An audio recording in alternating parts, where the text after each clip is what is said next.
இப்படி செட்டிநாடு ஆச்சி சமையல் சேனல்லேருந்து ஆச்சி பேசுகிறேன்ப்பா. தெய்வானி பேசுகிறேன்.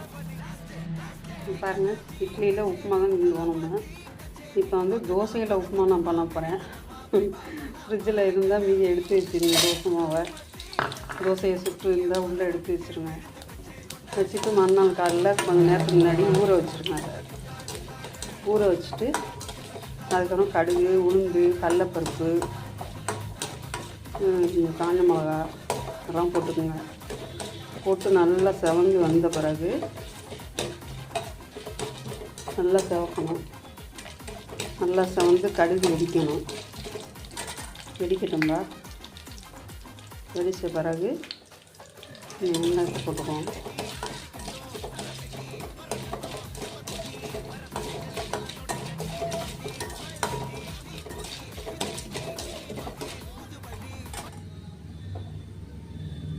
வெங்காயத்துக்கு கருவேப்பிலை போட்டுக்குவோம்.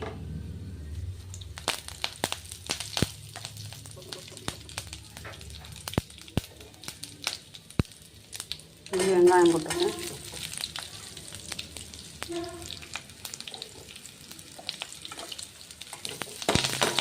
வெங்காயம் நல்லா கொஞ்சம் வேகட்டும்.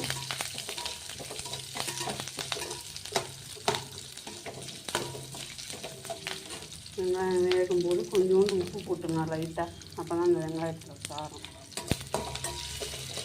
ஆனால் இட்லி மாவுலேயே தோசை மாவுலேயே உப்பு இருக்கும். வெங்காயத்துக்கு மட்டும் உப்பு போட போகிறோம்.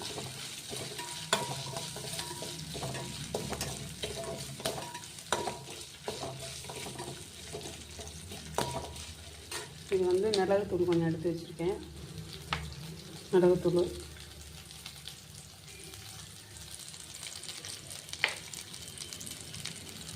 இது வந்து தோசையை வந்து தண்ணி வச்சு உதுத்து வச்சுருக்குறேன். முதல் நாளே ஃப்ரிட்ஜில் வச்சுருங்க. மீதி இருந்தால் வச்சுட்டு காலையில் நம்ம வெள்ளனா எந்திரிக்கோமே அதில் கொஞ்சம் தண்ணி ஊற்றி வச்சுருங்க. அதேமாரி அப்புறம் கையை வச்சு நல்லா உதுத்து விட்டுருங்க.